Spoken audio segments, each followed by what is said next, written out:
All right, what's going on, everybody? Welcome to the Live Well this Tuesday night here at Fish, North Georgia. So glad you guys could join us. Make sure if you're on YouTube, you like and subscribe, do all the things that the cool kids do. And if you're listening to us later, hey, we love you just as well. Got a fantastic show. I'm actually really excited for this show. Me I too. kind of yeah, dude. We'll explain it here in a second, but this show actually means a lot to me. The guest means a lot to me, and so we're gonna have fun with it. Let's go ahead and take care of business so we can hop right into it. We just got one announcement tonight, and that is this Saturday, guys. If you're in the area, Fishers of Hope, we got our John Wilson benefit tournament August 1st. That's this Saturday on Lake Lanier at the War Hill Boat Ramp. $100 entry fee, 50-50 payout, 3 fish limit, no dead fish, and ice is mandatory. Cool thing about this is safe light to 1 o'clock, so it's a quick tournament. It's really hot, so this is really nice for us, older guys right here. We're going to have a raffle and some lunch afterwards. 100% of all the proceeds are going to go to John to help out with his the expenses from his unfortunate situation with his family. We love John, and it's going to be really cool to shower him with some love. I still think you can pre-register. You can register up the day of. Okay, but I think we're going to blast off in the order of which we sign up. So if you want to go ahead and get on the list, Tony Watkins, 706-897-7557. Ryan Sheffield, 706-429-2010. And I don't know if, Kay, if you're watching, you better have my bougie coffee creamer with you. Every time I fish a Fisher Hope tournament, she's always like, Danny, I got your bougie French vanilla, whatever it is, coffee creamer. So love I the guys. like it. All right, listen, and she takes care of me. So, see, you got some of you guys in the comments right there. Listen, hey, oh, I thought I saw her already. No, anyway, she'll have it. I know she'll have it. But guys, let me tell you. Let me tell you about our guest tonight. A lot of you guys know. Will, this is probably what your fourth or fifth time being on this show.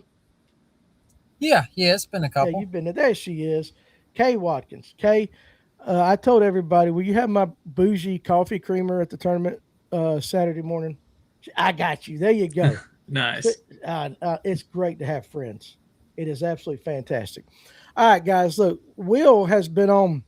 He's a great friend of the show, and he's been on quite a few times. And what is really cool about all of this is I've been able to witness the progression of a young man, getting his feet wet in tournaments, going in the NPFL, leaving the NPFL, but always having a dream of fishing on the highest stage. And I guess it was just this past week, Will, correct? This past week that you got the news. Yep, yep. He has qualified to fish the Bass Pro Tour in 2027. So, Will, that's a hell of an accomplishment right there. I would That's awesome. if I had some clapping, stuff like that, I'd give you some sound effects. But I'm doing good just to hit the buttons on the comments, like that. So, dude, we're gonna get into it. But tell me, how does it feel? Yeah, no, it feels awesome. Definitely not expected going into the year. Uh, this is year one of fishing the pro circuit for MLF. So that was kind of the last of my thought process. And it didn't really start clicking till a tournament or two till the end. I'm like doing the math and seeing where I need to be. I'm like, we got a chance. So it was just super cool. It shouldn't have came together, but it did. So super blessed, super grateful for how it all turned out, and super excited for next year. Yeah, I remember. I got one question before we get going. Are you still going to use Berkeley Big Game? Because for those of you don't know, one of my biggest all time shorts that we put out here on YouTube is when Will said that he fishes with Berkeley Big Game because it's cheap and it comes in like 600 yards and all that. You still use it, or I still do it, still use it. I love it like that. All right. Anyway, so Kay says we're proud of you, and Dean, it was good seeing you at the blast as well. All right. So you kind of mentioned your journey. Let's go back. We're going to talk plenty of fishing, guys. And I told Will you can throw your questions in because I'm going to ask him some questions because I'm fishing in a tournament Saturday. But let's go back on your journey because it's impressive. Now, you fished how many years with the NPFL? I fished 3 years at NPFL. Okay, and you won a couple of events. I know one or a couple of events there. Yeah, won one and then tied for first for one and lost that tiebreaker. But That's right. so a couple more close calls, but yeah, just won the one. So I remember because one of the cool things about this show is we've made friends with a lot of the Georgia guys, and we like to follow you guys as you go up. And I remember so many people telling me, and I don't know if I've ever told you this, but behind the scenes, they're like, "This kid's legit. he's got what it takes to go all the way. And you know, we kind of got a taste of that while you're in the NPFL. Of course, the NPFL had some rule changes and all that that didn't quite sit. I don't want to say didn't sit good with you, but it made you reconsider your path. And so, making that choice to go fish MLF, looking Mhm. back now, I would Yeah. say right decision. But kind of how do you sum it up? Yeah, no doubt. So I fished 2 years with NPFL before the rule changes. They went no sonar, stuck with them for a year, and that was the most trying year, but it was the most helpful year I've ever had. Forcing you to not use electronics, it just gave you both sides of the coin. And so, like switching over to MLF this year, A, the payouts are amazing. Hmm. B, I like the 3 hours with scope. But really, half of my fish, at least this year, came no scope. And then 13 out of 15 at this last week on a smallmouth lake, Lake Champlain, were no scope. So that year of NPFL really did help with this year fishing the pro circuit. Yeah, well, I'm going to always bring this up with you young guys because it gets said over and over again. You guys are not supposed to be any good unless you got the video game in front of you. You've heard it. How does you make it feel Oh now yeah, that you've yeah, proved that all you the can do time. without it? So, Yeah, Clint, no, what do you think of all this? I mean, I've Oh, yeah, no, I think I've no. never Go ahead. tried Go to. ahead. I don't really care what the crowd says too much. You just kind of got to go do your own thing. But yeah, it's turned out awesome. Hey, I got a real quick question for you on TikTok. Captain, I think it's Lee from North Carolina says lots of people plug bait pop. Is this the best scent? Do you use scent at all? I have never used bait pop, and I never use scent. I used to a little bit, like the old time garlic stuff, but I don't use any of it personally. Okay, there you go. So, Clint, you got something for Captain Lee when it comes to bait pop? No, I don't use it either. I bought a couple tubes, but I've literally never opened them. Yeah. So, unfortunately, Captain Lee, we can't give you a very good recommendation either way on it. I guess And I mean, if you're trying to use something to put on your bait to make it be able to see it better, then you got to check your batteries and rigging and like everything first. Like there's no reason you should have to put any type of anything on a bait to make it you be able to see it better on forward facing. Like if yeah. you have your wiring and batteries dialed in, then you shouldn't have any problem. Yeah, and if you can't, call our buddy Trent Palmer over at Sonar Pros. He can get you hooked up, even if you're out of state. People bring their stuff to him and all that. Exactly. Um, all right, so real quick, I want to ask this question, then we're going to get back on your journey. What brand sonar do you use, Will? I have three hummingbirds and one Garmin on my Okay, so boat. Garmin is your live scope. Yeah, yeah. Okay, in 2027, you're going to have the new transducer. Ideally, I hope so. You hope Depending so? on rule changes and everything else, but I don't know. I like what I've got now, so we'll just kind of see where it goes. What the pocketbook can afford. Okay, I understand that for sure. Fish and fowl. I'll get to that question in a second. I want to get this story out too, of what he's done because it's a hell of an accomplishment. So you qualified via the Tackle Warehouse Pro Circuit. How many Mhm. events was that? 6 events. 6 events. Okay, and I've got 5 guys that qualified through that, and I might not say their names all correctly, but of course we Oh got God. Here we go. Listen, bear with me right here. Will Harkins, Brody Campbell, all right, Carter Nutt. Everybody knows the Nutt brothers right there. Connor Jacobs, and this is the one. Ryan, is it Lashnet? Lashonette, Lashonette. Okay, so that it had the I and that E right there, so I was worried yeah, about that. I think. Um, I don't know, could be wrong. it's is that how we say it there, Will? You don't know? He don't I know. don't Will know. don't know. Hell, I Will, think that's it. Will's from Blairsville too. He don't pronounce anything right either, so we know how that goes. Um, and so looking at this, there's only going to be 50 anglers on the BPT, correct? So Correct. you're fishing to get some studs, dude. I mean, you got the Connells and the Wheelers and all that of the world you're going to be going up against. How does that make you feel? Yeah, no, a little nervous. I'm probably ranked 51st out of those 50. So it'll be an interesting year. Well, like I told you and Clint before, you're 50. You might be 50th, but you're 50th out of 6 billion people. So it is a small, it is a very very small group of guys that get to do that. But I'm curious, how does the BPT kind of bring anglers in, take anglers out? What's the process? So basically, in simplest terms, they drop the lowest five finishing anglers every year. Some of that depends on exemptions, your average finishes, etc. But just in simple terms, they drop the bottom five, and then they bring in five new ones from the pro circuit every year. Okay. Now, is there a minimum time you get to spend? Say, like you're coming in at 2027. Is there like a guaranteed you're going to be there 2 years, or it could be the next year you're out? It could be the next year and you're out. Yep, no Okay. All right. guarantee. How does that work, Clint, with the elites? Is that a 2 year thing? It's a 2 year process to try to explain how it works, Right. honestly. So that But yeah, you get 2 years once you're a rookie on the elites. So your okay. average of your best 2 seasons has to be above 70th, I believe. Okay. All right. Well, we got the schedule. We're going to go over the schedule. Remember, guys, too, let me go ahead and throw it out there, especially for me.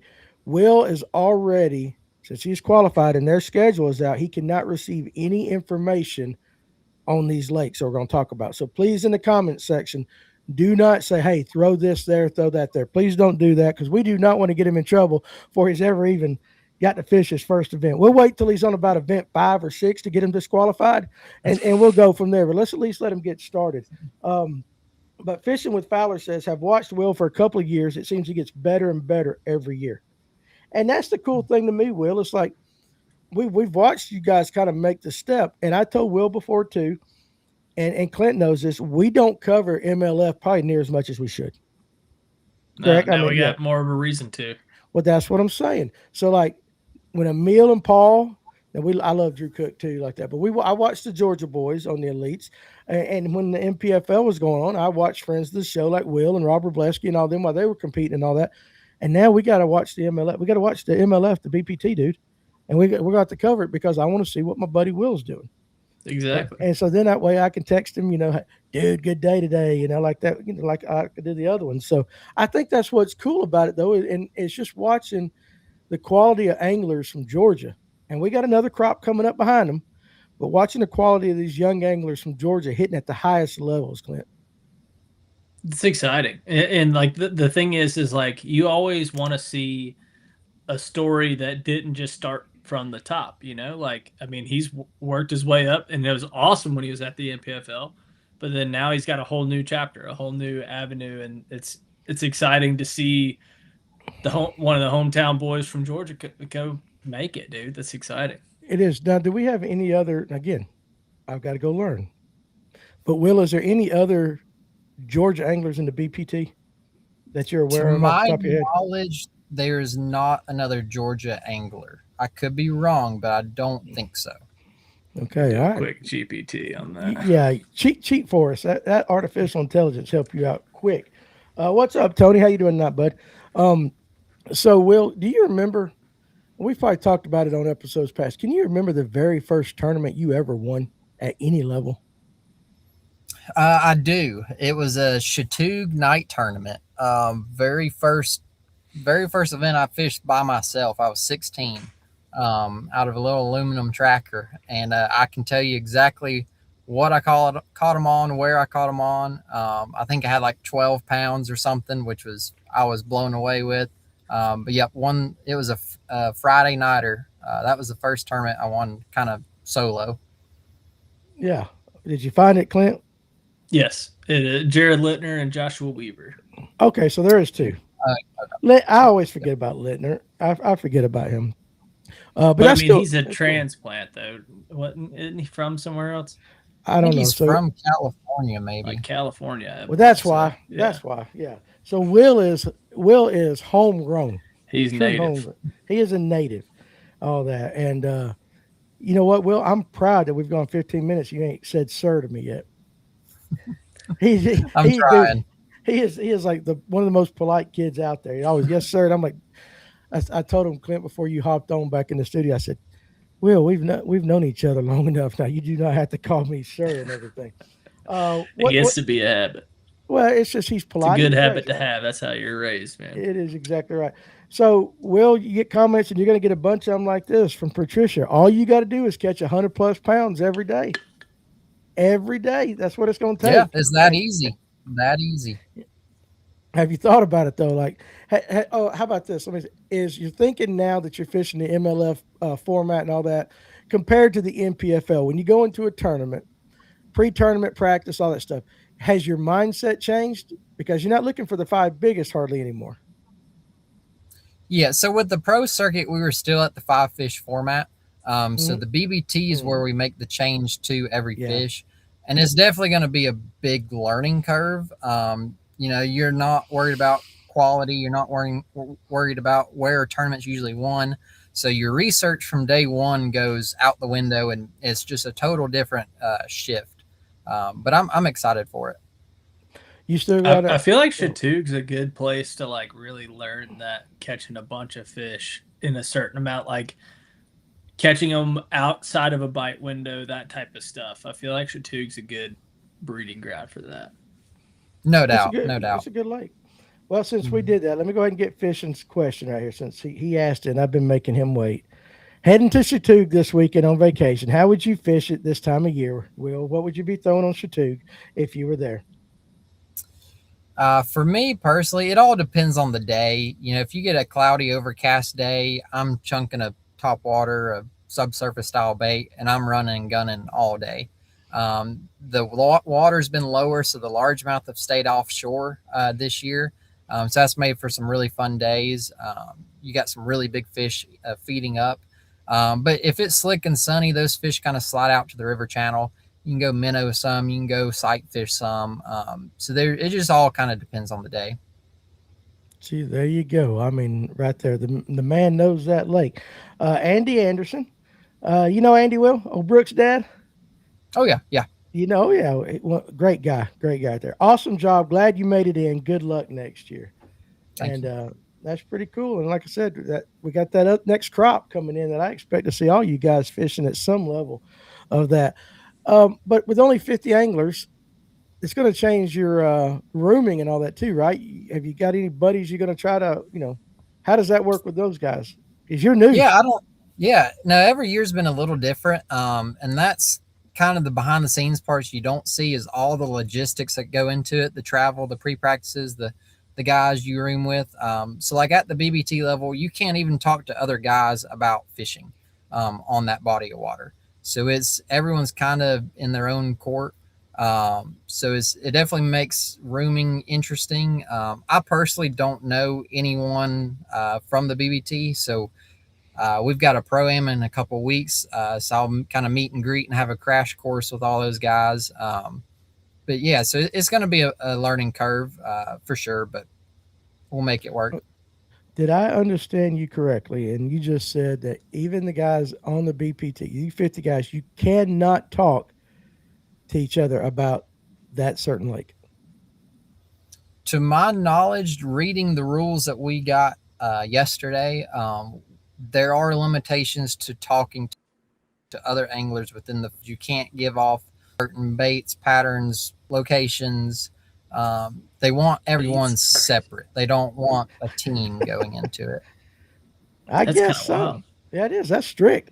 Real Deal Sports Fishing on TikTok says the last time I was at Chatoog, I threw a spook the whole time and tore up the bass. Had a lot of fun.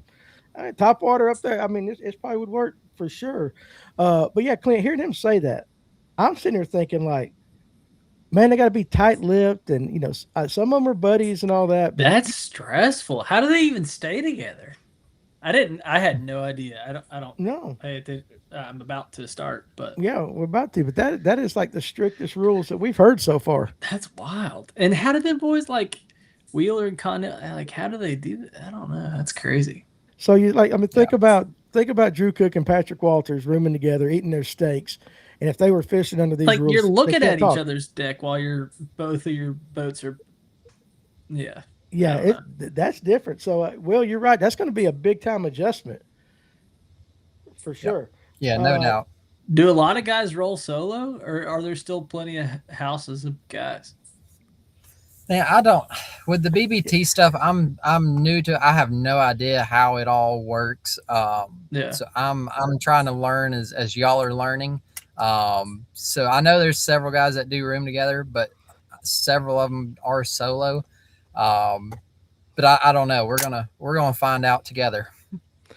Nice. I had to pull up Patricia, her comment. You guys can read it. She threw that one out at me at lunch today. So Nice. she's playing in the gray area right there with her what she's going. But yeah, you're right. I mean, it's different. But that's the cool thing is like now, Will, we got to learn all this too.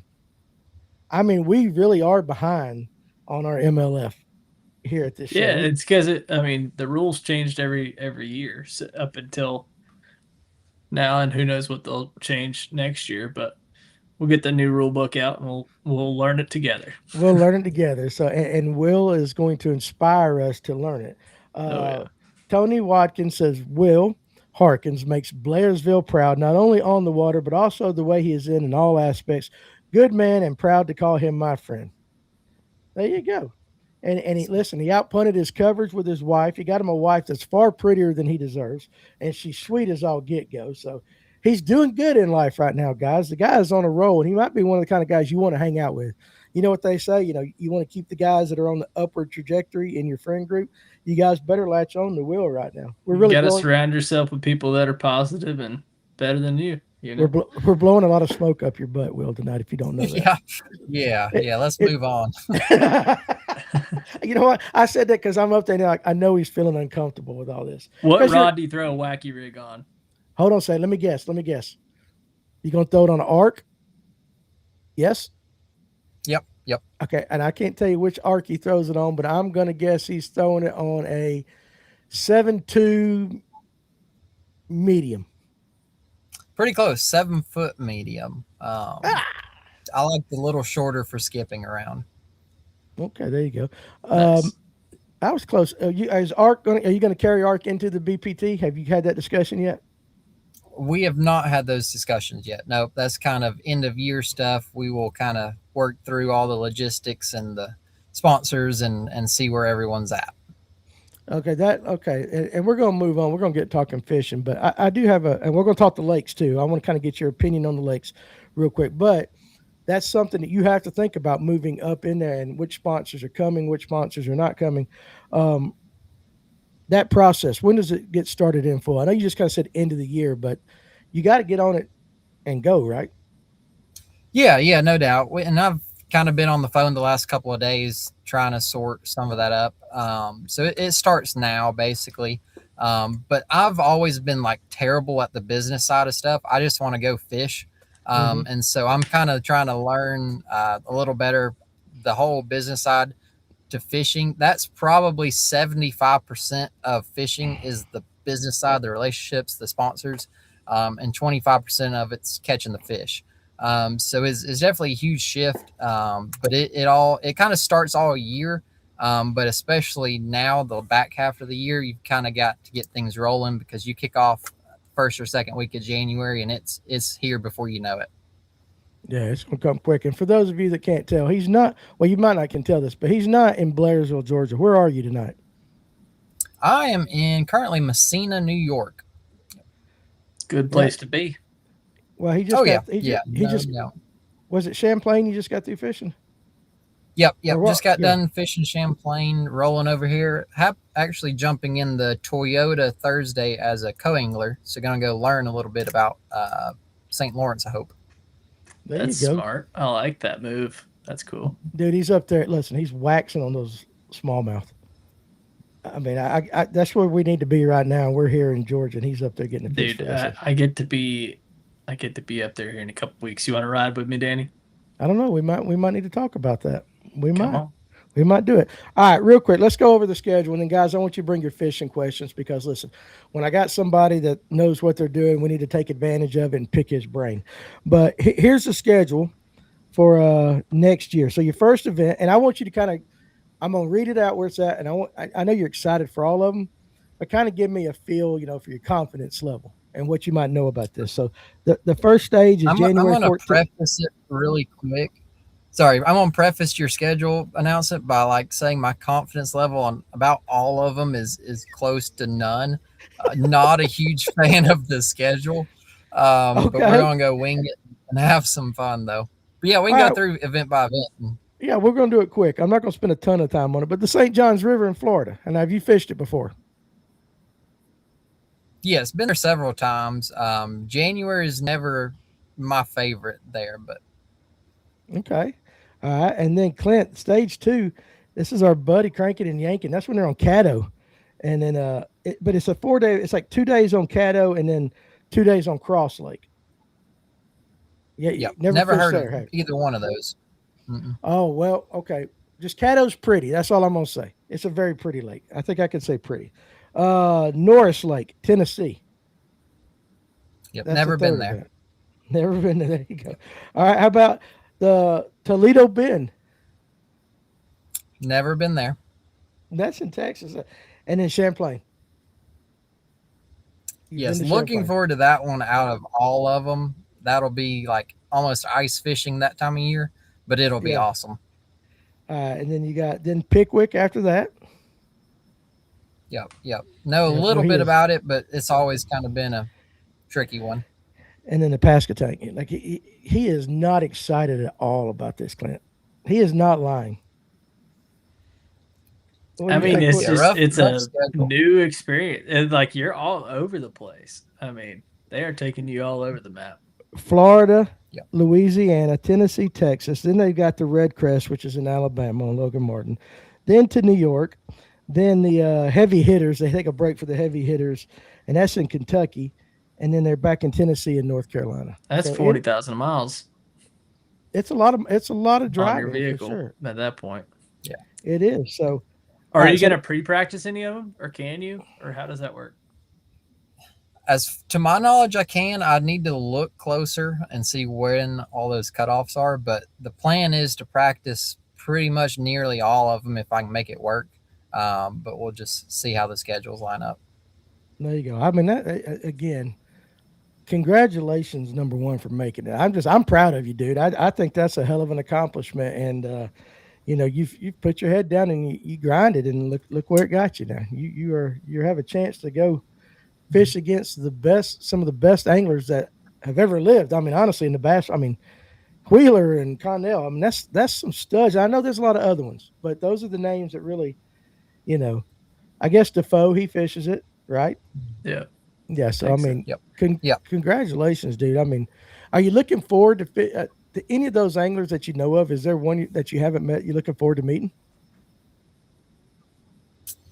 Man, they're all great guys. I room with Connell here at Champlain. So I mean, it's an awesome group of guys. So I haven't met all of them. Drew Gill's probably a personal favorite of mine right now. He's a super nice guy. But yeah, looking forward to meeting and greeting everybody. There you go. Listen, drop us a line. Get us some people on the podcast for us. Yeah. We got to use our contacts, man, with who we know. So let's see. All right, I got a two-parter real quick. throw it at him. From this season, so these past 6 events or whatever, what is one of the most rewarding moments and one of the most embarrassing moments of the past 6 events? Yeah, I mean, obviously, most rewarding would be Champlain. I went up there, spent a ton of time in pre-practice, knowing that could kind of be a make or break moment. And to see it all come together, that's what bass fishing, that's what you fish for. You see all the time and hard work and effort, and being able to make adjustments on the fly and have confidence fishing stuff you hadn't seen before, but knowing you got confidence in a place.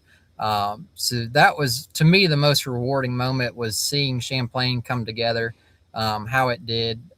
That was fantastic.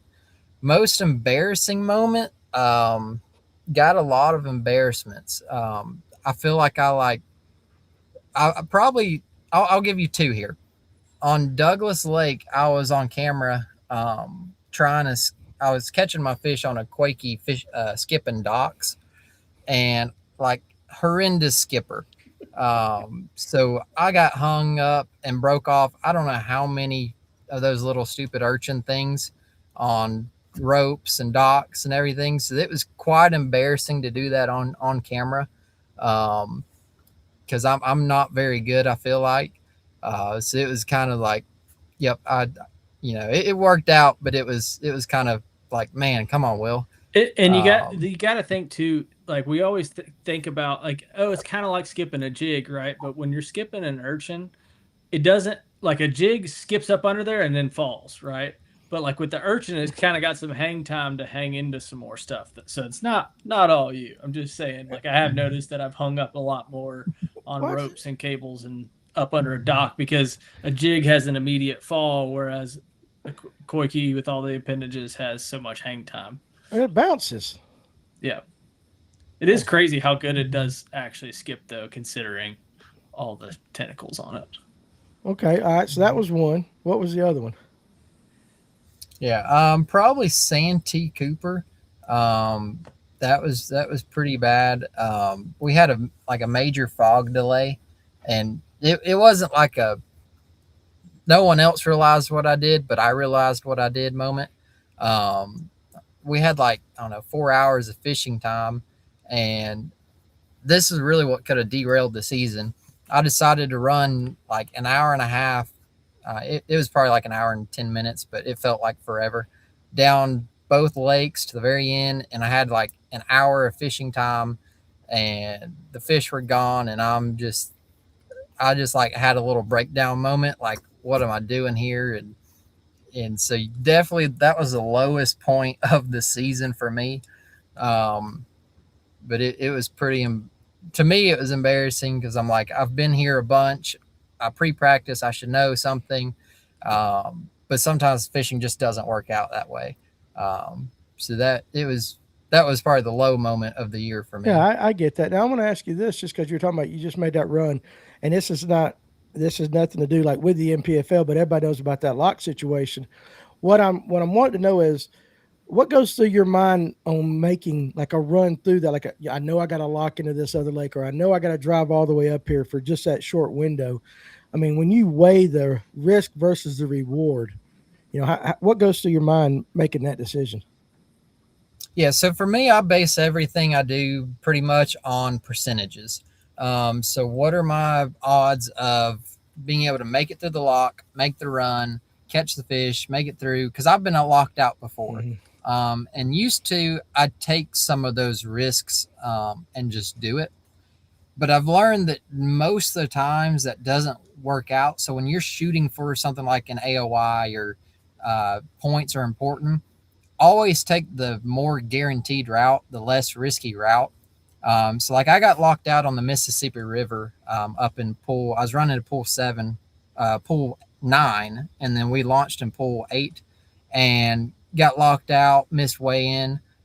So from that point forward, obviously some more hard headed mistakes like Santee.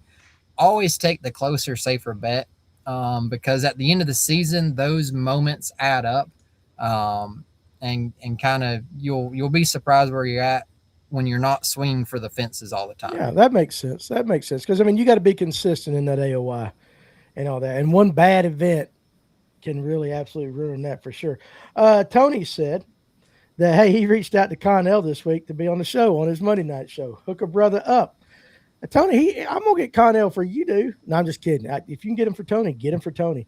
And what's up, Doug? All right, we can talk about this real quick. BFLs are going to a team event. Will, real quick, you like that idea or not? I don't know. I'm indifferent. I love the BFLs. That's what I grew up Mm-hmm. fishing. Fantastic platform for your grassroots guys. So whatever they do, I'm it should be a good time. I love team events. Big fan. Obviously tried to do the dual threat team events this year, and that didn't quite work out. No, But maybe these will work out a little you better. don't. You don't Um, say. I thought that was going good. yeah. I'm a big fan of the team events, though. Did they ever? Has anybody heard anything else about that? And I don't want to spend much time on it, but have you heard anything else about that gentleman's whereabouts or anything? Will? No, I have not I personally. got his phone number. He won't answer me back. I don't know why. Anyway, all right. JP Vern says, shouldn't be embarrassed. While on camera, it shows the common fishermen that even the best go through the same problems. And that's true. That's true. It makes you, I think you're able to connect, people are able to connect with you. Like, oh, I've done that. I've been in his shoes before for sure. So, all right. If you guys got any other questions though about the BPT or anything like that, as long as it's not throwing out information, you can throw it in the comment section. But I want to jump over to where I think Will's going to be a little more comfortable, and I want to talk about trying to catch some fish right now. All right, you're familiar with our lake, Scott Lanier. We got a tournament coming up this Saturday. It's been hot as all get go. We're going out of War Hill. You know where that's at. How am I going to win that tournament, Will? I need to know what to throw, where to throw it, and where to go. And I'll pay you. I'll Yeah, pay you. again that'll kind of depend on conditions. Is that if it's going to be cloudy, windy, I'm running and gunning all day. I love doing that. That's my favorite way to fish: fluke, topwater, spills, stuff like that. But obviously, summertime we get a lot of sunny, slick Mhm. days, and really it kind of boils down to the evolution of live scope. Is we've kind of changed their, I'm gonna call them the migration routes of bass. Mhm. Is like they don't get on points and brush as much as they used to. Okay. I don't feel like. So I feel like these fish kind of hang out deeper in the timber. It's like right now you're seeing a lot of the Lanier guys out scoping a minnow, but there's some really big groups of fish out there, like 50 to 100 fish groups. So that's probably what I would lean towards if I was fishing the tournament. I'd probably go towards the mid to lower end and scope in the timber all day with a minnow, and just you know those are your better odds. You may not catch as many, but they'll be your more quality fish on a sunny All right. day. What? Oh, hey, Clint, can you check the weather for Saturday? Since you're right there, tell me Yeah. what the weather is because I want to get a specific report from Will. He said depends on the weather, so we're gonna throw the weather at him and see what we can do. But if you're minnow, Will, what's your favorite brand of minnow? Your whole setup. Yeah, I will be one to tell you. I'm terrible at a minnow. I'm still trying to work through. I'm really picky about my stuff, so I don't have a favorite jig head yet. I don't. I'm not going to badmouth any of them. They're great products, but I'm still working on finding the best one. I love the zoom stuff, the winged flukes. I don't feel like you have to have a Sakamata. Most of the time, I try and use a minnow as a reaction bait, burn it past them, stuff like that. It's a little different than going real slow with it. I'm sorry, I Um, don't mean to laugh, but look at Kenny. Goes, Danny, no information the week of the tournament, disqualified. Like listen, I get an exception. All right, I get an exception because you guys get to fish, and I'm stuck here talking about it the entire time. What So was it's a 80% chance of rain on Saturday, on and off, cloudy, lower temperature. So it's gonna be like in the 90s all week, and it's only a high of 80 on Saturday. Are you kidding me? It's going to rain the entire day. Mm-hmm. Okay, well, As of right now. I will. Given that forecast and say you ain't been on Lanier in 2 years, but knowing what you know, it's gonna be raining. What do I need to do to beat guys? yeah, so in the morning, I'll run like super shallow shoals, like 2 foot to 10 foot, just chunking probably a fluke, just getting up shallow where they're kind of away from scope a little bit. A lot of these fish, kind of that you were seeing in like 12 to 20 foot, are either in 80 foot or they're in 2 foot. So some of those bigger fish are up there shallow. So I'm just chunking and winding. And if that's working, I'm gonna run with that all day. That's my favorite way to do. But if it's not, by 9, 10 o'clock, then I would transition off the bank with a minnow, maybe a Nico worm, Okay. stuff like that. That's good because I'm fishing with one of our viewers, Michael Geiger, and he's got a scope and all that, but I think he likes to beat the bank shallow and stuff like that. So that might work out to our advantage. Um, Here's a very popular question. All right, Will. First, congratulations. This is from Jerry Catula, our buddy up a little north from here. First, congratulations. Good luck going forward. How do you rig your urchin style baits? There is 5,232,322 ways to do it, and there's probably that many correct ways. How do you do it? No doubt. So typically, if I'm throwing one, I'm throwing the 19 millimeter hags. So with that one in particular, I'm using like a just a one-aught treble hook, not the EWG style. Just do the regular round bend. You can get them off just some of your crankbaits, but I like the ones with a little longer shaft, hook shank to it. Um, and then I'm threading it through the bait. But then what I do most of the time is take a clear water bottle lid, and actually cut a piece of plastic off, um, and put it on that hook so it keeps the bait from sliding out, but you still have the potential to hook the fish on that hook too. So it's exposed enough where you're still not losing any hookup ratio, but your bait's not coming off the hook either.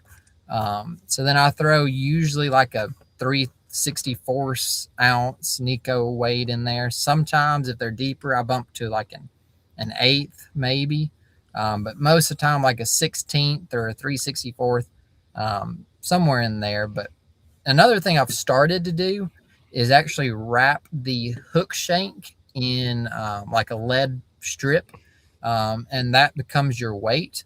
Then if a fish ever slings your urchin, it floats, so it's not gonna sink to the bottom, with your Nico weight in it. Again, that just guys have figured out so many things when they start taking pieces of plastic off a bottle and all it's the bait of experimentation, right? I mean, It that's really that's kind of is. it. I mean, seriously, that we just had what was that young man's name that was on a few weeks ago, and he was talking about using wire going through it and everything. You're using plastic and all that, but I think it also goes to you've always been a tinkerer. I remember when your first time you were on the show, we were talking about you like to tinker with baits. Do you still do that as much as you used to? Because I remember you were the first one that I ever heard talked about putting skirt material or something like that on a jerk bait. Do you or something like you remember that? Yeah, absolutely. No, I still do it. I will tinker because whenever I get free time, like I don't go to Chatoog and just try and go catch fish. I go there to tinker, basically. I'm always trying new stuff, new places, because that's how you fish is kind of get ahead of the curve. Mhm. I don't do that in tournaments. I'm going to stick with kind of what's proven. Yeah. Um, but if I'm out there, it's a constant learning. So if you can figure out the skirts on a jerk bait or a skirt on a fluke or stuff like that that's just different, sometimes it really helps. Yeah, Clint, I don't know if you remember, but when he was fishing with the NPFL, he almost won that event. But tell him what you were throwing the first couple of days. Which The event was one, remember you that? were throwing the old red bomber, the old bomber A or whatever it was, the red and with the red head. Yeah, yeah, Yeah, yeah. The the long long A, A. like yeah, Yep, and yep, busting spotted bass on it. Hmm. yeah, So yeah. Just anything they haven't seen before mhm. is can be the difference in a great day and a So bad day. thinking outside the box. So Kent says 100% that Saturday is going to be a whopper plopper all day. And these guys are ragging me with it because John said he's already got a plopper tied on, and I'm within hearing range of Danny. But That is the best comment of the night. John, That's so funny. Will is a very good kid, but and I'm not going to tell you what I will say if I watch you catch a plopper fish. All right, I am going to talk down on you, my friend. It's just going to happen right there. But he also wants to know how do you rig your fluke? Yeah, basically, I 9 out of 10 times I use just a 4/0 G finesse EWG hook. That I will use a cover shot when you can. The hookup ratio is better, but 99% of the time I'm using the G finesse 4/0 EWG. It's what I caught a bunch of fish up here on Champlain on.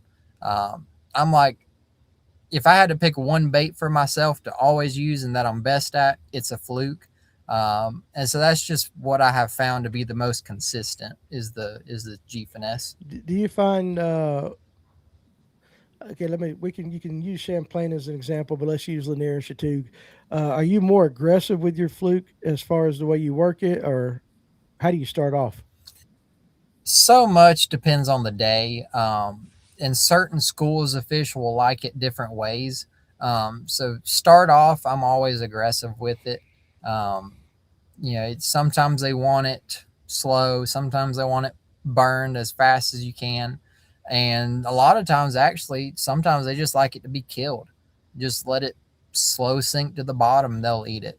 So it all depends on the day. What would you start off with? Just say, all right, you don't know, you're going to throw it. What's your Yeah, normal? the faster the better. I will always start any tournament day, any practice day, whatever, going as fast as I can with everything, just covering water. That's the quickest way to learn in a tournament, especially, is to go start off quick and then kind of tailor your approach from There you there. go. And of course, JP. All right, so you're look at that. given 3. Sorry, never mind. Go ahead, Danny. My bad. No, I was going to say, don't forget the big game mono for all those tinkered baits, Yeah. but not the green, only the clear. You still the same? You still on the clear? What was Still the same. All right. Well, what pound test would you use for a fluke? Do you throw that on that? Sometimes I do. Most of the time, if I'm fishing for largemouth, I have it on a bait caster with 12 pound. Okay. Most of the time for spotted bass, though, I'm chunking it on a fluorocarbon, like a braid to fluorocarbon on a spinning rod. Typically 10 pound. If there's bigger fish or they're dumb, I'll bump up to 12 or even 15 sometimes, but typically 10. Okay, fair enough. What was you going to ask, Clint? I was going to ask, so if you could have 3 baits to catch 100 pounds a day, what are your 3 baits? Well, one's got to be a fluke, right? Yeah. Fluke, chatterbait, and a drop shot. Why a chatterbait? Yeah, why a chatterbait, not a spinnerbait? Chatterbait's just a little more functional. You can skip it a lot. You can't skip a spinnerbait. So it's just a little more universal. Okay, I like that. Patricia always got she always comes with comments. Won't be long and they'll have a 3-hour Koike period. Going on that, and I know she's being funny, but do you think it's a fad? We've had several people think it's here to stay. Other people think it's a fad. What do you think? I mean, it's gonna stay, but it's not gonna be as effective. It's kind of like when the minnow first came out.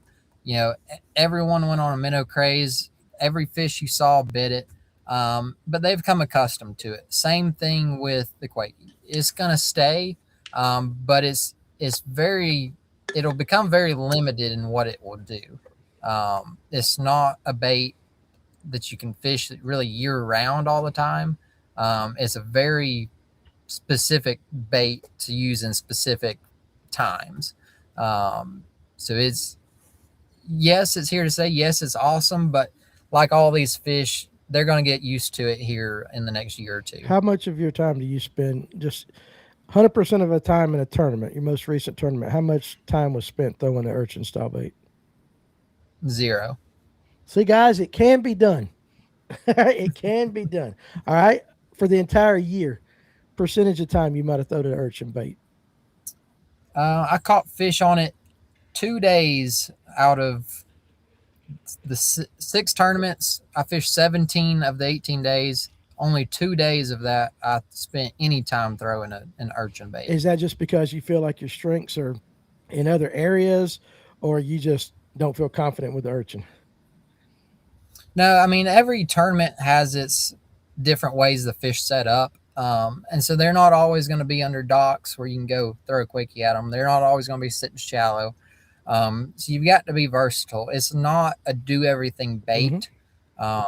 So it's definitely got its times, but you can't. It's a bait where you're not going to catch like 100 fish on it a day. So it's a very much like, for me, I'm using it to catch 2, maybe 3 fish that you're individually picking out. So it's a very time consuming bait to use. And just from an efficiency standpoint, most of the times it does you more harm than good. Okay, there you go. Fair enough. Great answer. Jerry wants to know, have you experimented with other than the original fluke? If so, which are your favorites? Yeah, I will pretty much only use the Zoom Super Fluke. I've tried a bunch of them. I just like the way the Zoom kind of, I'm going to call it shimmies. I haven't, it stays on the hook well. It gets bit. You have no other reason to go different routes basically than that. You say it works, so why change? All right, fair enough right there. Chatterbait. So we know you're going to use a Zoom Fluke. What brand chatterbait you throw? Pretty much always a Z-Man jackhammer. That's another one of those things. It works, so I change it. You know, can you get bit on the original or a Thunder Cricket or any other? Yes, you can. But it just boils down to a confidence thing. Okay. All right. And let's go ahead. You mentioned the drop shot. What's your favorite drop shot worm? Robo worms. That's pretty much, other than smallmouth, I'll use some Mm-hmm. flatworms. But outside of that, I'm pretty much a robo Okay. And I'm fanatic. going to ask you this question because it's gotten to where it's one of my standard questions. Why, if you're throwing, let's say you got a brush pile and you throw it with at it with a Nico or a shaky head, we generally always throw natural colors, your green pumpkins, things like that. But if we throw it the same brush pile and we only got a 12-inch leader, now we're throwing purples and pinks and everything.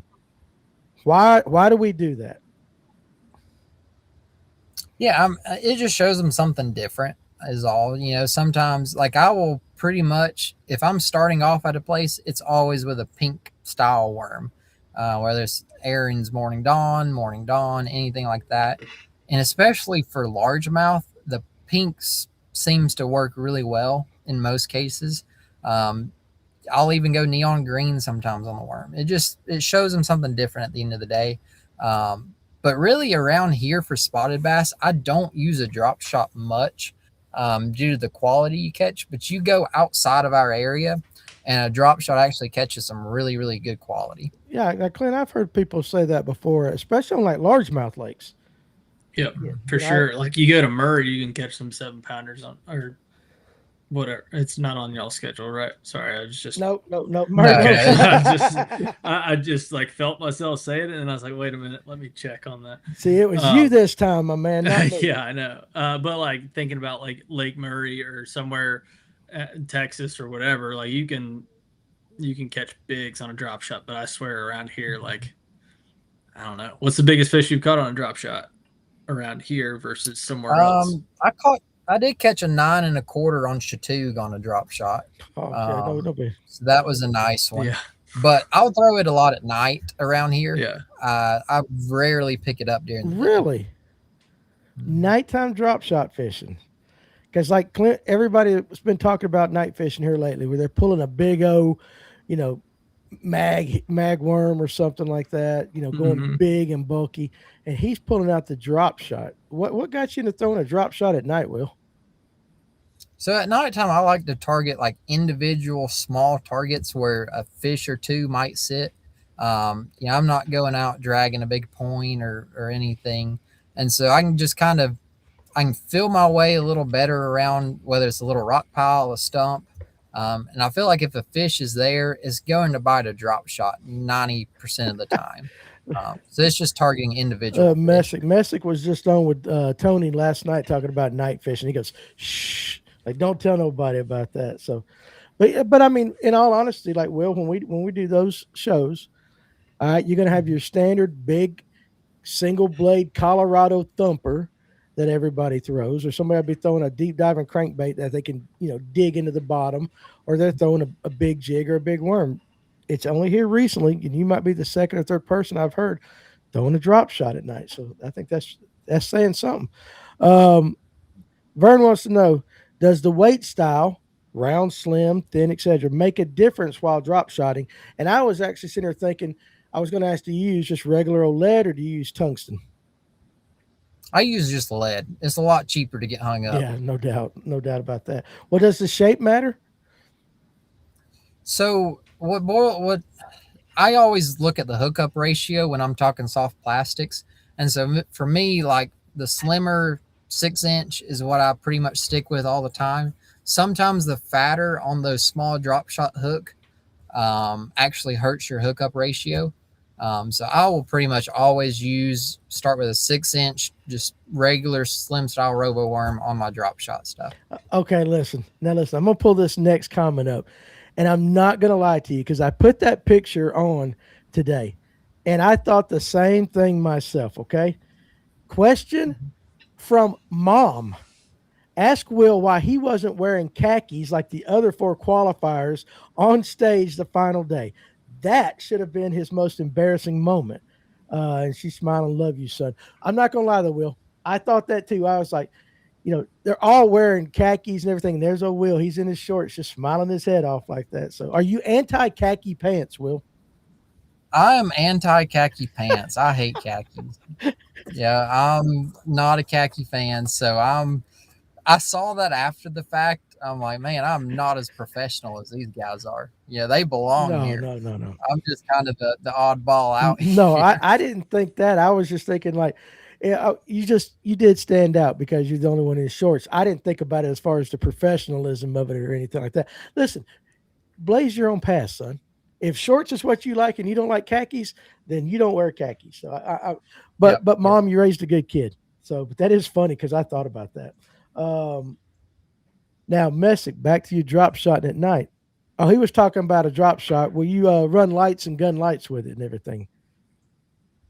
I really don't fish a whole lot of dock lights just because they get so pressured by everybody. I'd rather go, fish a little rock pile, fish like I said, individual pieces of cover.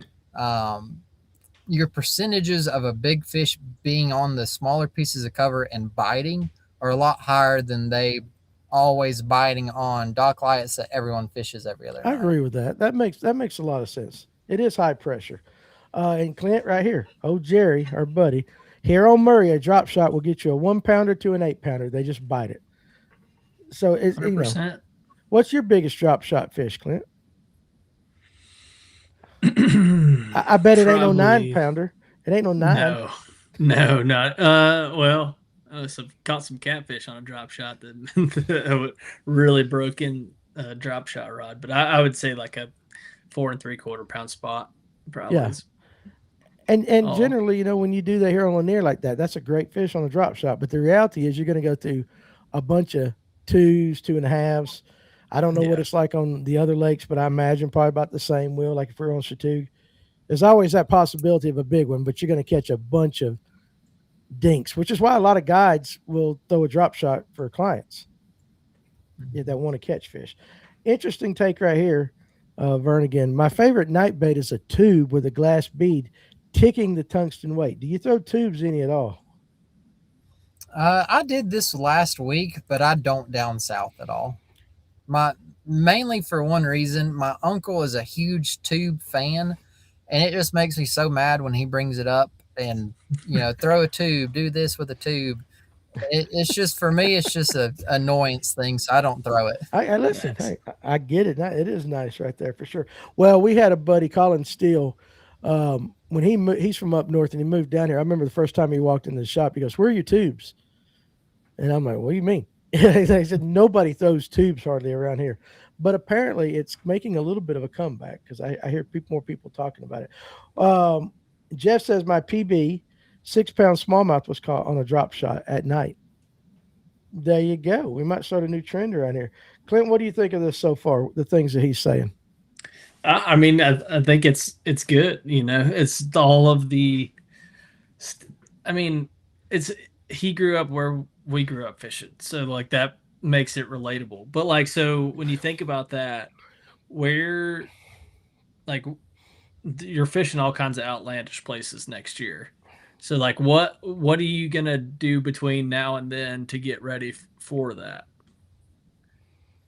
Yeah, so basically, and it's like this every year. Like the schedules come out, and it's always like, oh, there's a Lake Eufaula in Oklahoma I didn't know about, or there's a Champlain I didn't know about. There's a St. John. There's always uh, lakes like that, and so around uh, most of the time I just show up at a random lake, say Blue Ridge or Hiawassee or um, all these lakes, and just try and act like I've never been there before and just treat it. I'll even do that to Chattooga. Go pick out a section of Chattooga that I don't spend any time on and go learn that section really good. And so there's ways to kind of tailor your mindset to it around here instead of just going to fish the same stuff again.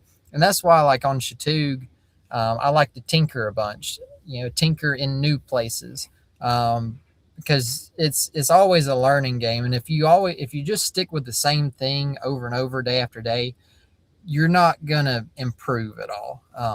And so you've got to find ways to put yourself in uncomfortable situations to prepare for those lakes, like your Caddo Lake and all. But then a lot of research goes into it beforehand too. Gotcha. My uncomfortableness starts the second I get on the boat, even at Lanier.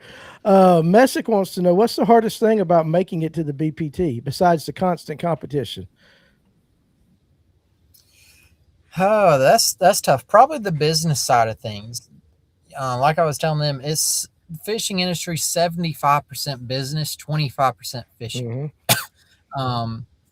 And so it just becomes a lot harder because your entry fees are higher, your logistics are higher, you got travel and fuel. It's expensive. And so just the headache of that, and then the time away from home, time away from work, all of that is our major stress points. And so it's just kind of trying to figure out how to balance life, basically.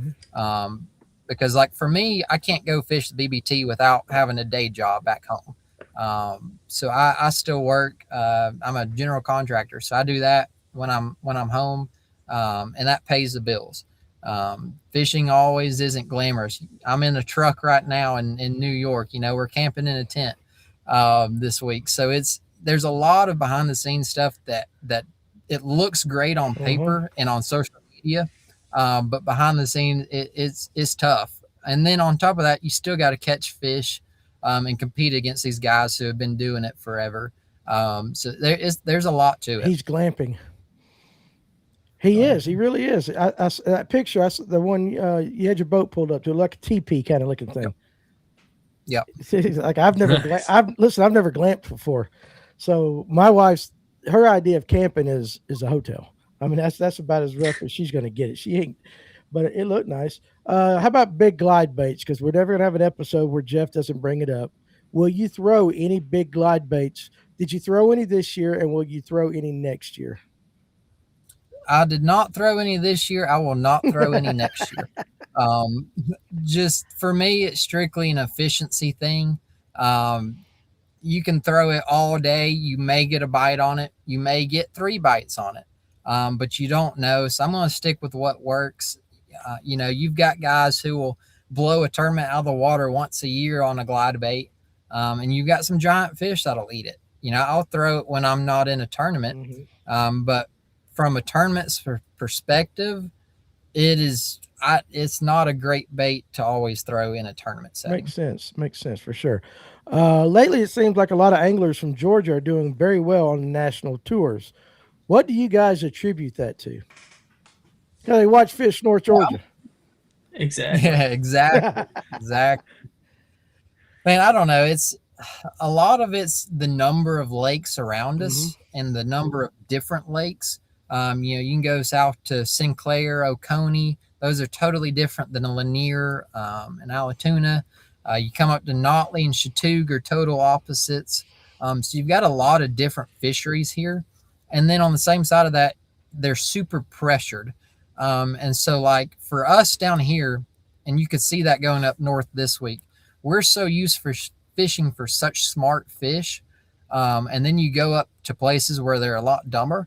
And it just comes easy versus people coming from those less pressured lakes and then coming to a southern fishery where they're pressured and smart and see hunter baits.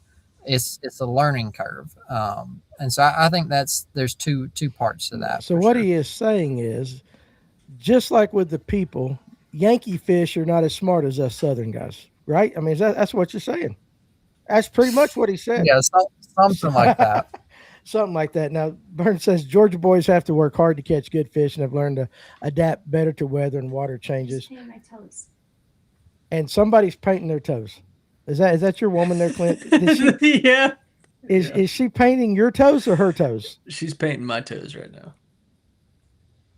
No, I'm kidding. No, she just sat down on the couch and I went to grab her foot. She's like, I just painted my toes. Sorry. Okay. No worries. No worries. It's all good with me. All right. Are you ready for the score tracker, Will? I hope so. I don't know. It's going to be stressful. I will probably be at the bottom all 7 events, but we're going to go have fun with it. I don't believe that at all. at all. Has your significant other made it out of the TJ Maxx yet? No, she is still shopping. She holds the record for longest times in a TJ I, Maxx. I hate I it. do I don't too. know. I feel like I've got some competition. What's her longest time in a TJ Maxx? I I don't know. 10 Yeah, minutes is too long yeah. for me. So No, she's been in there an hour and 10 yeah, minutes she's now. been in there a hot minute. It's Like I pretty was waiting. impressive. It is impressive. I was waiting to see what she bought. But I can't spend no more than 5-10 minutes in a TJ Maxx where I'm ready to just pull my hair out. So I'll just go sit outside and look like a vagrant out there on the sidewalk while or whatever while my wife's in there. I hate it. Purr says, "Here comes an email." No, maybe not. Maybe not.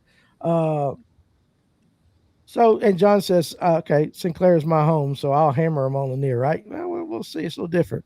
I will say, uh, as it gets a little darker, Will, it's like you're starting to come in and out a little bit. So it ain't you. It ain't the picture. I think just the cell Yeah. signal a little bit because you are up yonder like that. So if you need to go at any time, definitely you go ahead. But if the service starts getting a little sketchy, I'll let you know, and it might be, it is what it is on that one. So, but Yeah, sorry about the no, situation I got here. no, dude, I asked you to come on, and you're like, yes. Don't apologize. You were immediate, and you're here. So I'll take you talking like a robot better than nothing for sure. Like that. I was just letting you know. And again, too, the fact that you're traveling and you're away from home and all that, like if you need to go to bed like Clint did last week because he couldn't hang with us for the whole 2 hours because I guess painting toes gets extremely stressful or something over there in his life. Yeah. We had to let him go last week. So if you need to go, you just please. No, I'm good. I've got nothing else Okay, going well, just on. please don't feel like you got to hang if you got stuff to do. Um, the ladies will say the same thing about us in a bait and tackle store. That is true. True enough, for sure, like that. Um, Let me ask you this: on these past events, uh, the 6 events that you did on the tackle warehouse circuit, what was something that like an event you went to, not making a mistake or something, like you had a bait in mind. Let's just throw a drop shot out there for an example. You're like, I know a drop shot's going to work. I know it's going to work. This is my key, and it didn't work. How long did you give that bait before you changed and kind of figured out, or even on a normal tournament before you figure out I got to make a change? How much time do you give it? Yeah, if for me, it's got to be Mm-hmm. quick. 3 or 4 stops. If it's not working, I may try it again tomorrow or this afternoon or something. But if I throw at fish that I feel like should bite, and the first one doesn't bite, okay, whatever. Second one doesn't bite, okay, maybe. Third one doesn't bite, I'm done with it. And so it all kind of depends where you're at. But for me, it's all about for me. I like to find the dumb fish. So the quicker I can get them to bite something, the better it's going to be. But so like up here at Champlain, you would think drop shot, Ned rig, something like that for smallmouth. I threw it for like an hour and had them follow and all, and I gave up on it. It just you've got to figure out other ways to get these fish to bite in a quick manner. Yeah, and then Patricia, she's going to pound this in our heads. She loves this stuff. Have you ever caught 100 to 150 pounds of fish in a day? But you probably haven't had to fish for it like that. Yes. Yeah, I don't know exactly how many. I've caught like 100 fish in a day before, so I'm sure it would be over 100 pounds. But I've never fished a format like that Mm-hmm. before, so I couldn't tell you. So, with brush piles and stuff, at least down here on Lanier, when we talk to all you guys at the level you fish, hey, we come down, we drop our live scope, we look, we see fish, but we don't see what we want. We pull it, we go to the next one. Well, now let's just say you're in that period of time on whatever lake it is, you drop it and you see fish. Do you have to get out of your head the mindset that you're looking for that big blimp? You want to look at that big fish. Oh, now I got 40. They're small, but there's 40. Are you going to sit there and hit it in a different manner than you would, say, in a 5 fish tournament? Yeah, no doubt. No, like That- on the example, in every fish format, I'd probably fish the northern end, just because of your mass amounts of dumb little fish, your 2 pounders. So like in a tournament setting, I'd probably never make a cast above Brown's Bridge typically.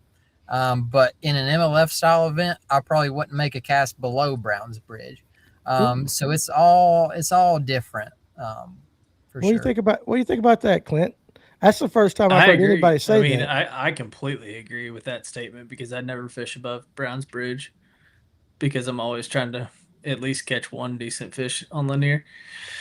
But no, I think that's so true. Like, cause it's a completely different mindset fishing for 5 versus as many as you can count. Like, what do you think about like? I think the craziest part of that format is who's behind you or who's in front of you, and it's like, okay, I'm in sixth, and then you have that like, I feel like that constant pressure of being like, okay, I'm like in there, I'm safe, and then I'm not, I'm safe, and then I'm not, I'm safe, and then I'm not. Um, It's like a I don't know. Hammond's Digital tournament. Very similar Yeah, because you're like, I'm in the lead. Next thing you know, 32 people have passed you. For sure. So that's yeah. got to be a different mindset. How are you going to decide which period you're going to use your scope? Yeah, typically I like to wait as late in the day as I can, but it all depends on where we're at.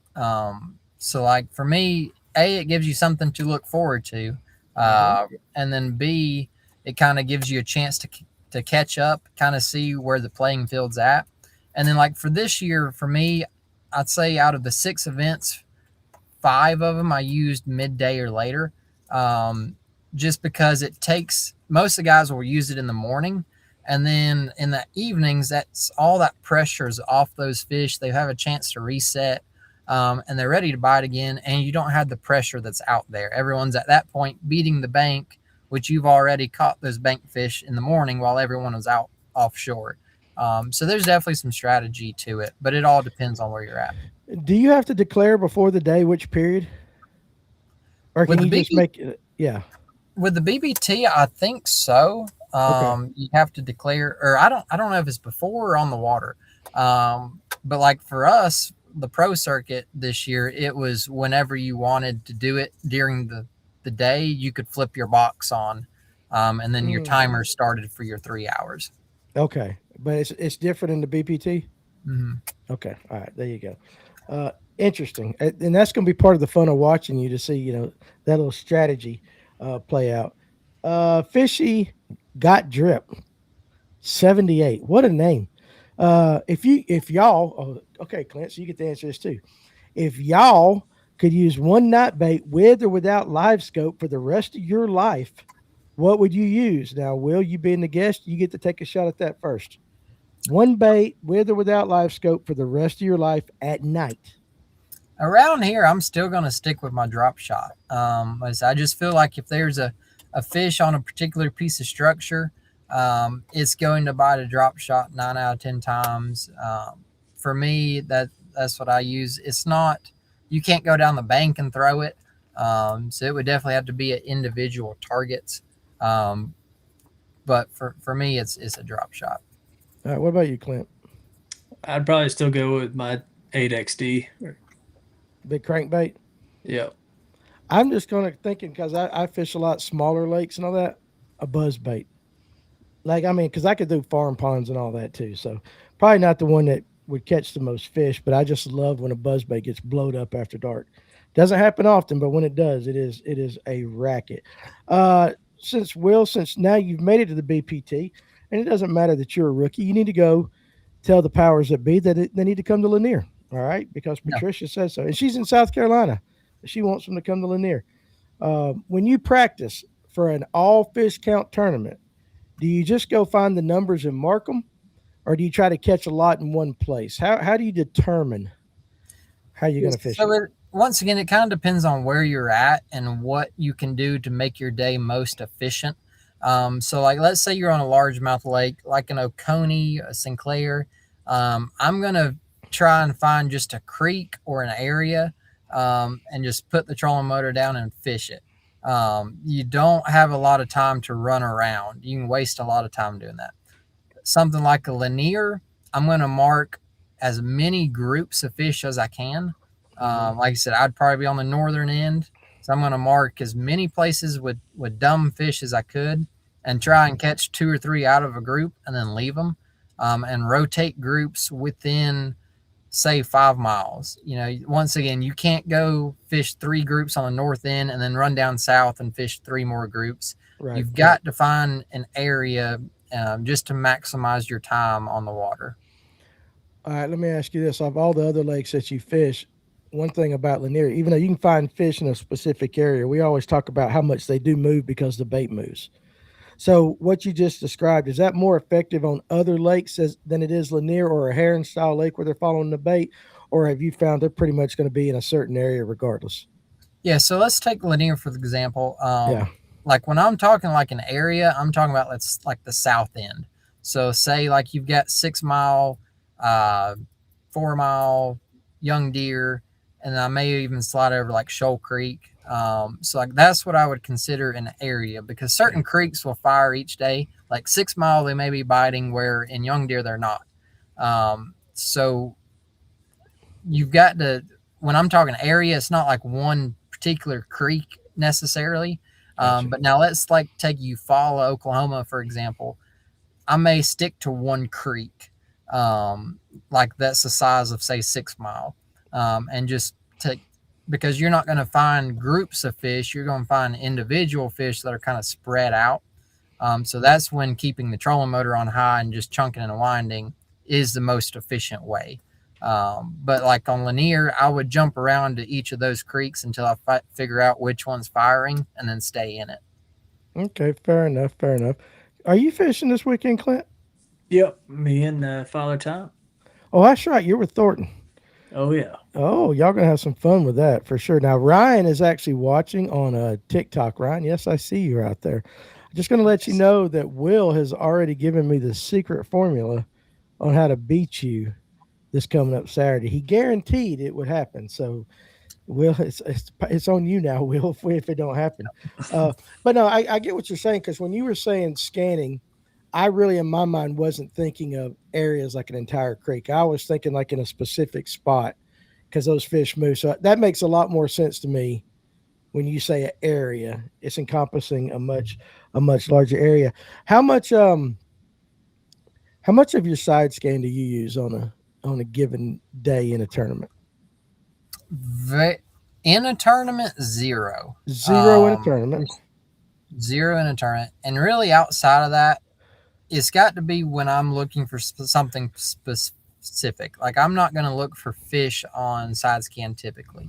I'm not a great side scan guy, but like I'll use it to find. I love finding rock with side scan. Mm-hmm. That's probably the easiest way. You can find some brush and all with it, stumps. Um, but in a tournament, even practicing for a tournament, I rarely kind of ever use side scan unless I figured out, hey, I'm dialed in on 15-foot boulders. Then I'm going to go look for a bunch of that on side scan. But you got to get really dialed before I go and spend a lot of time on side scan. Okay, fair enough. Do you ever fish Oconee River? The Oconee River down by Milledgeville. John wants to know. I have not. Mm-mm. You ever get in a kayak? I do. I like a kayak. So are you saying that because we got kayakers watching, or do you really like the Tupperware gang? No, no. I mean, I wouldn't go fish a tournament in one, but I don't mind them at all. No, I'm a fan of getting skinny in a kayak and getting into places. I got you. I got you. Clint, you're sitting there smiling. It looks like something's on your mind. I was just I think it's funny with the kayak thing of where he's like, I wouldn't fish a tournament out of one, He would but just, I agree. well, I I mean, did that plenty back in the day, and would I don't plan on doing it again. would you ever consider doing anything like that though? I mean, if you had you a jam up kayak, like I mean a jam up one, Will, and let's just say the kayak tournaments started paying out some really good jack. Would you ever consider switching? I would. I mean, if you put fish in front of me and you make it worthwhile, I will go do it. I don't care what it is. Whether it's bank fishing, boat fishing, kayak fishing, I'll do it. I don't care. Okay, I mean that's fair enough. And Ryan gave me the eyeballs on TikTok, so he knows we're talking about him and all that. Um, He's Clint, fishing, right? yeah, he's fishing it too. He is Good. fishing it too. How much time do you get with your busy schedule to actually fish some local stuff? Yeah, not a lot of time. And honestly, not a ton of tournaments. We were allowed to fish locally sometimes. So it's when I'm home, I like to go fun fish. You know, if I can jump in a Thursday nighter, I'm going to do it. But you also realize how much time you've spent away Mhm. because you learn that you suck at your home lake all of a sudden again because you haven't been on it for 4 months. So it's definitely you definitely have to spend time on a place to be good at it. Okay, what about Notley? Because the last time I saw you, we fished that Fishers of Hope over there at Notley. Um, what's the secret to that lake in the summertime? I hear guys saying they do really well in the winter, spring, of course, when the largemouth are all pulled up. But when it comes to summertime fishing in Lake Notley, I hear more.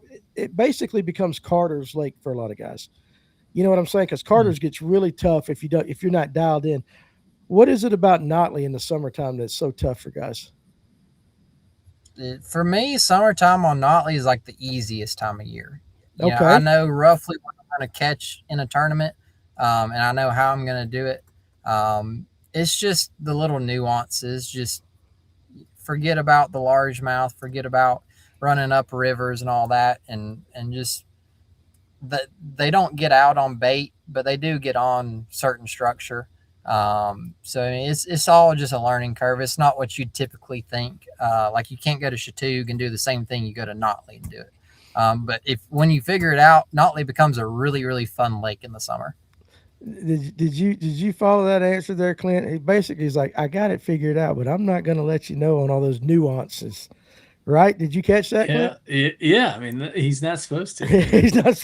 I try to get it out of him. I get it. I get all that. Uh, Um, Notley is such a small lake too. Like it would take no time to ruin the good stuff. oh, Um, it's a so great lake though.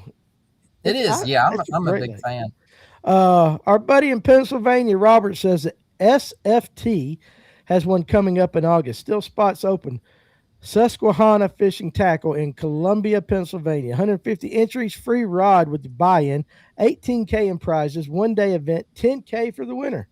So if any of you guys that are watching this show Pretty want to, legit. yeah, want to make a trip up to Pennsylvania, get on Facebook and hit Robert up and get some more information. If you Um, win, they'd pay for half of your kayak. yeah, I mean a kayak nowadays is like 20 grand if you put all the stuff on it. If you do it right. If you do it right like that. How much you reckon you got in your boat, Will? Just I mean, guesstimate. Maybe you didn't spend all, but if you had to go out and buy everything and what you're set up right now, what do you reckon Oh you got into man. it? Don't count the boat. I'm just talking about like electronics and stuff. Electronics and stuff. Yeah, that 20 range sounds right between trolling motor and four graphs and batteries and all. What trolling motor you use? Minn Kota Quest. All right, sell me on the Minn Kota Quest. I'm thinking Yeah, about buying something. Sell it to me. yeah, you do not forget about the other trolling motors. You don't have to put a little pointy stick on your trolling motor. It's your foot pedal is not going to go out on you if you take a wave over the bow. It's just the most efficient, easiest trolling motor to use. I don't care about the power of stuff. Yeah, people will sell you on that stuff or the quietness of it. It doesn't make a loud racket. None of them do, but from an efficiency standpoint, it's going to work when you turn it on, and you can see where your scope's pointing. Okay, no, fair enough. And I think now he's clarified that that's a kayak tournament in Pennsylvania. 10K for a kayak tournament's legit. That's Oh that's yeah. that's big money for that. All right, so Will, I know you said you were a general contractor. That's what you do in your regular job. But let's say you couldn't do that and you couldn't fish anymore. Just out of the blue, what career path would you go after? I'd probably go work at McDonald's or Chick-fil-A, I guess. No, good lord. No, I don't know. I've grown up. My dad's a builder. I've grown up doing that from day one. I have a bachelor's degree in economics, so I like some numbers, some stocks, some stuff like that. But I hate office jobs, so I couldn't really do that real effectively. Um, I don't. That's a tough one. That's a tough one. It is tough when you've been raised like because I came up in construction too. So I mean, getting used to being outside. One of the hardest things I had to learn how to do was like sit in a tackle shop because I was always out. So even in, I know we complain when it's hot, when it's really cold, but man, on them like fall days and spring and all that, it's nice to be outside. And I don't like being cooped in. And Kent recognized it too. He goes, "That's how you dance around the juice." And I knew he was going to do it. He dances very well. Now, Fishy Gold or Fishy got drip. Here we go. I went to Lanier last weekend and was tough. Just catching a 4.2, 3.14, 2.13, and a 1.5, all wolf packs on the timber. Only catch one out of each one. Any tips on not burning the rest? And that is a tough thing on Lanier. Yeah, you're just going to catch the one. There's nothing you can do about it. You just got to go move quick, find you more groups. But that's the new MO is, and it hadn't been really new. That's been that way for a couple years. They get so pressured. You're just going to catch the one and they're done. Okay. And Fishy got drip. So that was his name from a while ago. He just hasn't changed it. Okay, but let me ask you this because Patricia said she wants the BPT to come to Lanier. Knowing that really you got one fish in every, you're still going to be running and gunning like you would, in an elite or NPFL event, right? Yeah, no doubt, no doubt. Yeah, it's in certain places you can't do that. You're going to burn yourself by running so much. But places with herring fish, especially, you've got to run and gun to maximize your chances at better quality fish. Okay, fair enough. Are you in the same time zone as we are? Yes. Yeah. I ain't heard of a TJ Maxx that stays open past 9 o'clock. She's still in there shopping. No, she just made it in. Okay, I want to know what the haul is. What did she get? I got him some clothes to wear to the pro-am next week. Did you get him? Did you get him some khakis? I did. Now, there you go. Your mom will be happy. So, guys, Robert just put in the comment section that the link to that Tourney X and all that. Well, look, hey, listen, you got your boss back in the truck with you, and so I'm going to let you go because I know you guys got stuff to do tonight. Go back to the glamping world and all that. So, we're gonna talk for a few more minutes, but I just want to tell you one thing. Number one, and I'm not lying, we are so proud of your accomplishment. I think it's fantastic. You've talked about this and you've made it come true, and you get to do a lot of things, or you're going to get to do something that a lot of guys want to do and will never get to do. So kudos to you for making it happen and putting in the hard work. Yeah, I appreciate it. No, it wasn't all me. Oh God, all the glory for all that. He Amen. opened the doors and I just walked through them. So that's all you can do in life. No matter what, whether it's in your day job, in your tackle shop, at your home. Just give him all the glory to it all, and he's going to open the doors. And it's really easy to get jealous because I was kind of got jealous a few years ago just of guys doing really well. But it's everyone's got their own path, and so you just got to roll with it, no matter where you're at, whether it's in construction or whether it's fishing or teaching. Whatever you're here for a purpose. So go make that purpose happen. Well, I tell you what, listen, you and the missus and y'all are good people, and it is really cool to see good people succeed when they put that effort into it and all that. So, you guys have you going to fish? Where are you fishing at Thursday? You said you're going to hop in one. Yeah, I was going to hop in the Toyota as a co-angler just to kind of learn a little more about these northern smallmouth. But yeah, absolutely. I think that's awesome. Well, you too. Hey, listen, thank you for stopping by. Y'all go check out her TJ Maxx haul and all that. And hopefully she didn't spend too much money and everything. But we're going to be keeping up with you. And I hope, once the season gets closer, and then maybe like during the season, we can kind of check in with you and just kind of see what the ride's like, if you don't mind. Yeah, no doubt. Anytime. Okay, buddy. Listen, hey, look, we really do appreciate you, and thank you for being a friend of the show. You guys go enjoy the rest of your evening. Y'all have a good night. Thank you. All right, buddy. See you. Congrats, Will. Absolutely. Now, listen, number one, that kid is easy to root for. Oh, yeah, for sure. I mean, he's just, I remember when first time he came up to the shop, and he's still super polite. But it took him, he was one of those because he was still young, and we've seen it with several of the younger guests that we've had on here before. It takes him a little bit to kind of warm up and get going, but now he's like a seasoned pro at doing this too. So I'm a fan. I like what he's doing. If you had the choice, Clint, to fish the elites or the BPT, which route would you try to go? Because they're both super hard to get to. I don't think I could handle the format at all at MLF. I think I would have to go the elites route, just because I feel like I wouldn't like knowing that somebody's behind me or ahead of me or whatever. The score tracker, I wouldn't like that every fish counts. It's hard enough to catch 5 for me, so I wouldn't Oh, like, no doubt. you Well, know.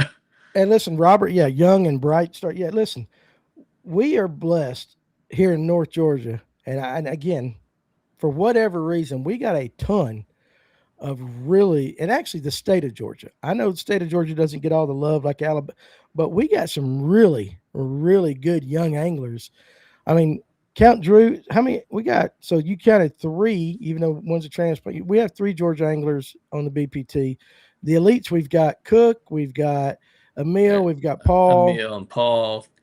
For sure, yeah. And even Caleb Hudson's just right there on the border. You know, you can almost. So it is. But to watch some of these kids, and let me tell you something. There's some coming. There's some cats that are getting ready to go into college right now, and of course you got your Brooks Andersons and your Dylan Akins out there that can just absolutely slam them. We got a ton of talent, and Will, he's just the next one to make that next step. So we got one nut in the BBT and one in the elites. I was going to ask that, not to Will, but at some point, why did they go different routes, you reckon? Well, when Dylan won the Classic, he's the only one to ever qualify for the elites, because if you're not on the elites and you win the Classic, then it gives you a berth into the Elite Series. So that was pretty hard for him not to turn that down, even though he was close until this last event to qualifying for both. And he was about to be the only person to ever qualify for both.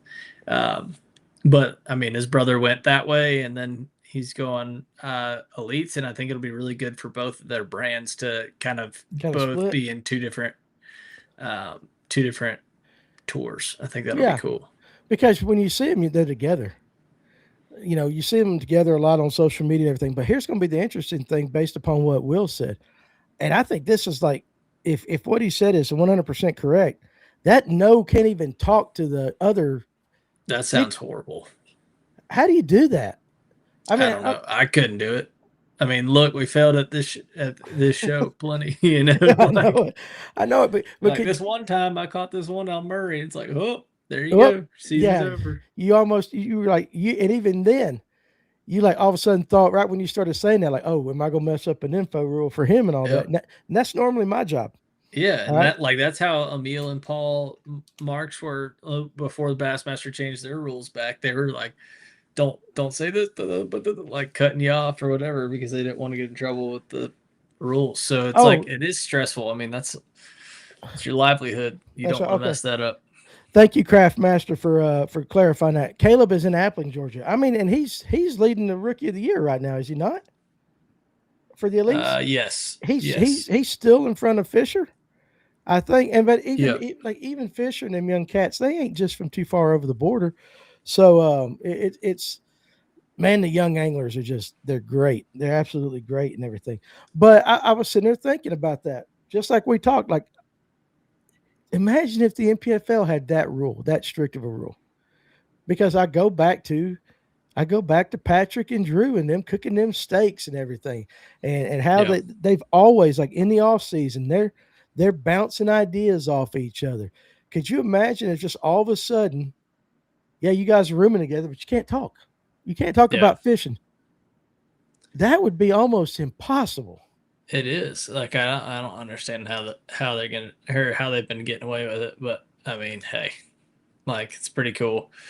It's exciting for that's a new challenge, a new opportunity, and like I know he's gonna do great, and like it's just gonna be an adjustment for learning that new format. But I mean, I'm sure he's gonna get in there and gel pretty well. Yeah. Well, here's the thing. He comes across as this humble kid, very polite, which he is. But you don't get to that level of fishing if you ain't got a little dog in you. You know what I mean? I mean, there's some dog. He definitely lets I think the competition definitely drives him more than he lets on, for sure. Yeah. Yeah. And you know, Vernon says Will's very humble. He has his ego under great control. For sure. But don't think that deep down in, because he even kind of admitted to having a little bit of jealousy, other people guys, there, when you are a competitor, especially at that level, you're not going to sit back and just lay back and like, I mean, yeah, I'm glad my buddy won, but there's a part of you inside that wants to, you want to win.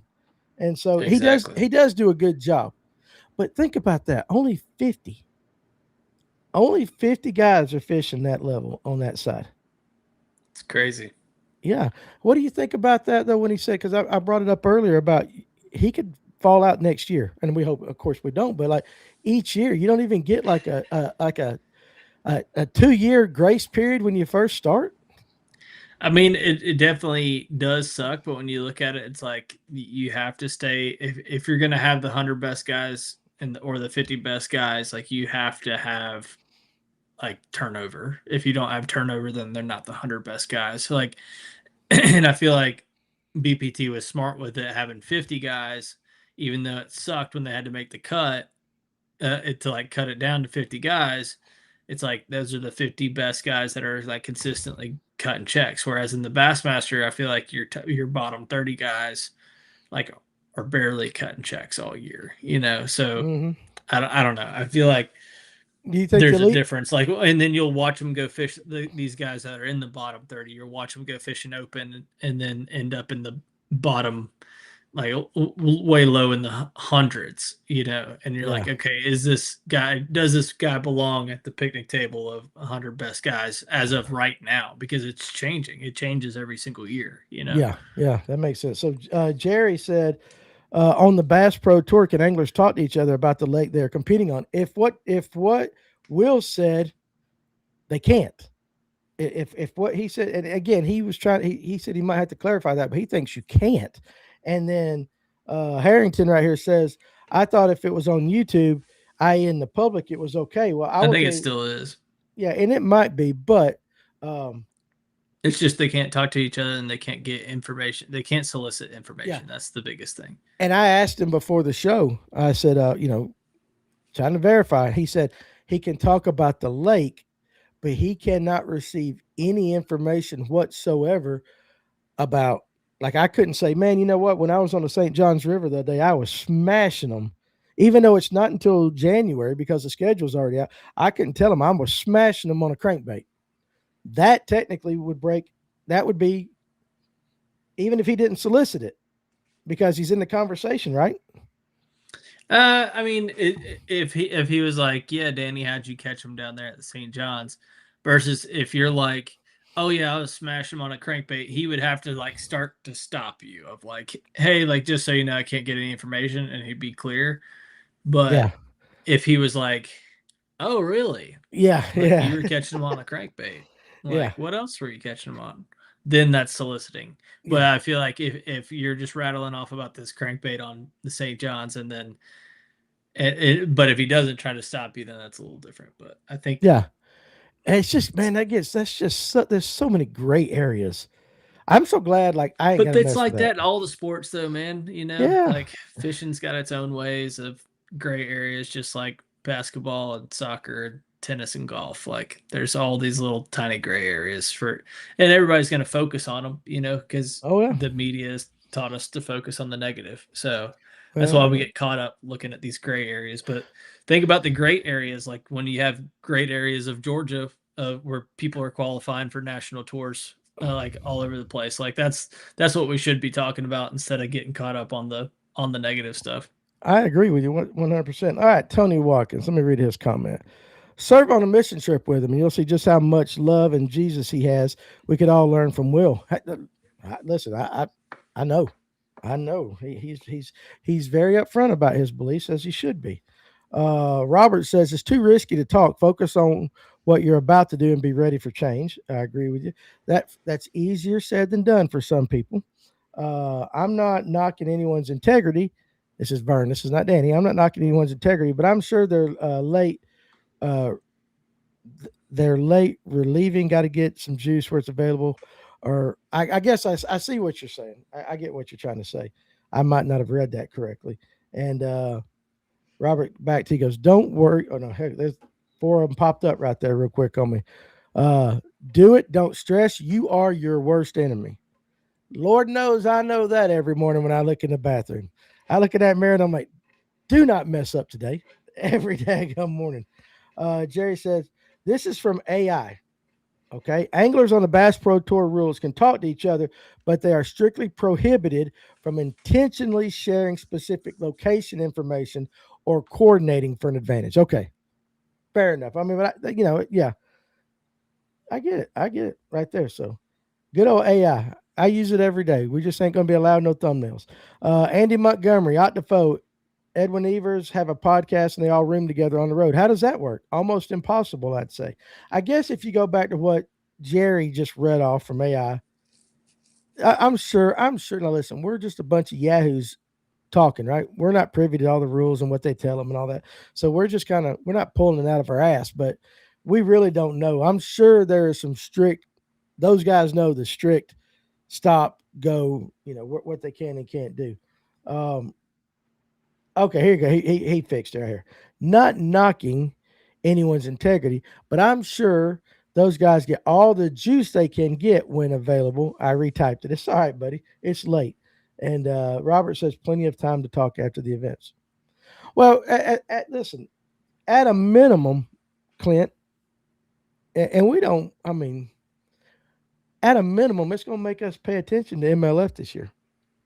100%. And like, that's what you want. You want somebody to root for. And it's like I know a couple guys over there, but not many. And it's like I watched the one where Justin Lucas was doing good this year out in Texas. And it's like, that's the only MLF event I've watched in 7 years, 8 years, or however long they've been around. Yeah. So it's like, now that we got more dogs in the fight, I think it'll make it worth watching. Just like the NPFL, how we didn't watch it as much in the beginning, and then we're like, okay, well, you got Cook and Walters and Kyle Welcher and all these guys to root for. And then, I mean, seeing Rick Clunn fish that tournament up there on his 80th birthday is insane. Like, I really hope, there's a part of me that doesn't want to see 80 because there's no telling what kind of shape I'll be in. But if I'm in good shape, I'd like to be in Rick Clunn shape at 80. Yeah. I mean, he still looks good, dude. Like, he's still getting around good. And I mean, he was at ICAST just talking to everybody. Yep, and I saw him. Still, like, that's he's not a very big dude either. You know it? No, but I mean, he's always taking care of himself too. I think that goes a long way. It's just watching what you put in your body.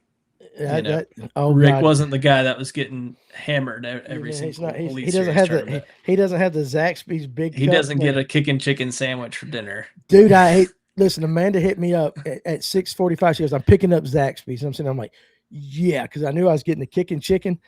It is a Coke. Is that what you got? I had the kicking chicken. Now she forgot the Zax sauce though. Got to have the Zax sauce for the fries.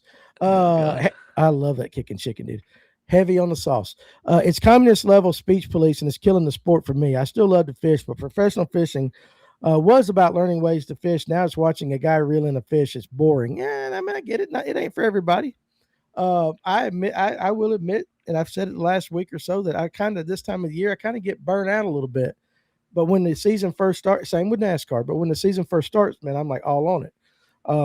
What do you think the reason is, Clint, for the detachment between what we have, between MLF and the other ones? Because, I mean, it's the same. It's just so hard to follow. I mean, they've changed so much that it's so hard to follow.